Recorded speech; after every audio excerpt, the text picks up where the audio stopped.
जमानिया में आप देखिए ना, इसी विधानसभा में ओम प्रकाश सिंह एमपी रहे, एमएलए रहे, मंत्री रहे, इसी जमानिया विधानसभा से दिलदार नगर से क्या बदला है।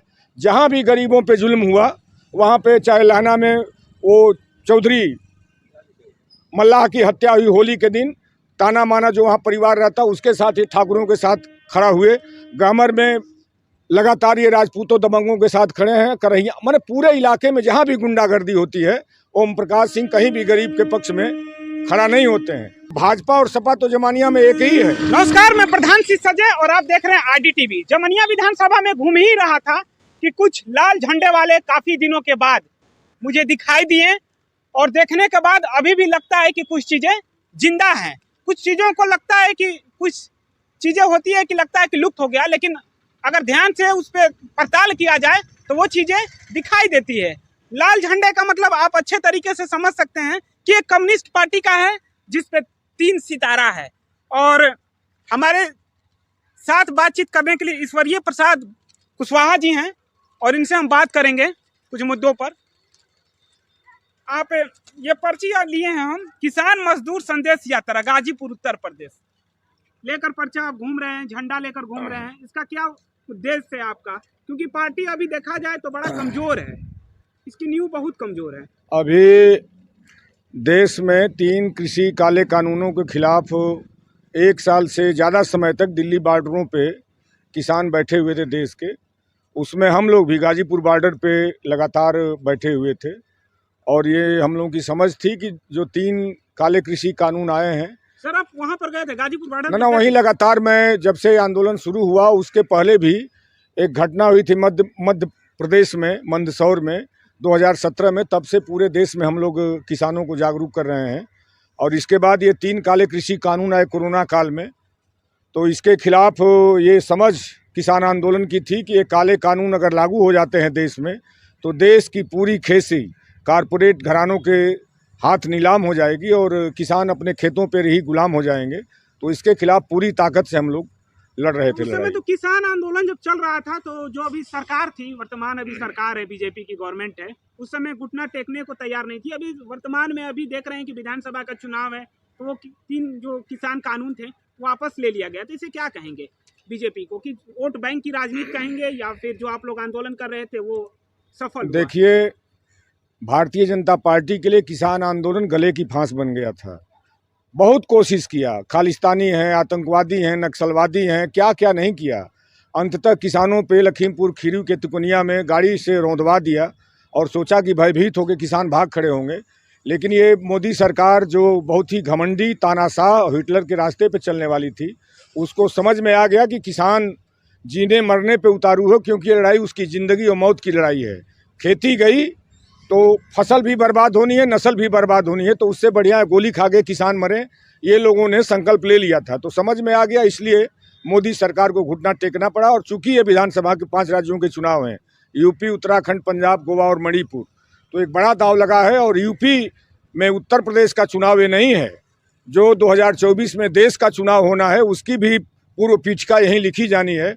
तो इसके लिए भाजपा के भी जीवन और मौत का सवाल है। और लग रहा है कि जो माहौल किसान आंदोलन ने बनाया है, अभी आप देख रहे हैं पश्चिमी उत्तर प्रदेश में उनके जितने नेता हैं, वो अमित शाह समेत नड्डा और जोगी, सारे लोग हाँफ रहे हैं गलियों में पश्चिम के। लेकिन किसान आंदोलन ने जो लकीर खींच दी है उसमें फिर अब भाजपा की नैया पार नहीं लगनी है, डूबनी ही है। और पूरे उत्तर प्रदेश में यही कहानी दोहराई जानी है। कब से कम्युनिस्ट पार्टी में हैं आप? मैं तो जब से पढ़ने गया इलाहाबाद यूनिवर्सिटी में 1977 में, तब से लेके आज तक कम्युनिस्ट पार्टी में हूँ।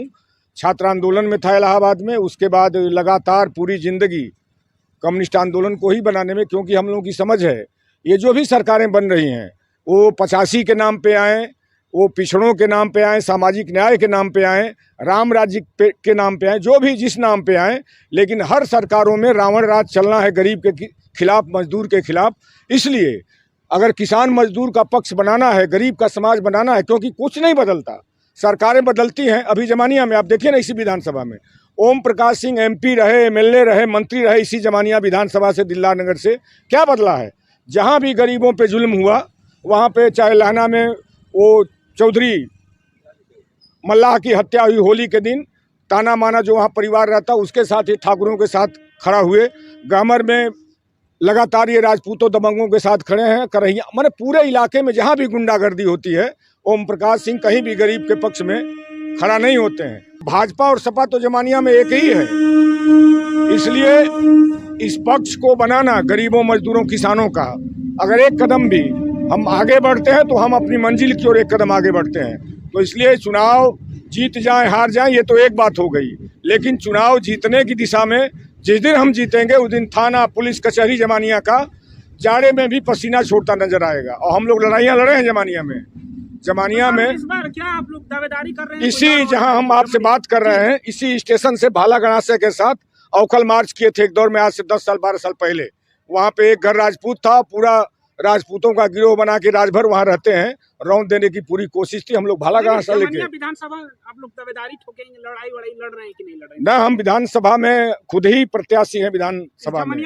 यस, इस बार लड़ेंगे। और हम लोग कोशिश ये चला रहे थे कि आज की तारीख में भाजपा को पीछे ढकेलना, भाजपा की राजनीति को नेस्तनाबूद करना भाजपा से इतना किसी भी देशभक्त नागरिक के लिए पहला काम है।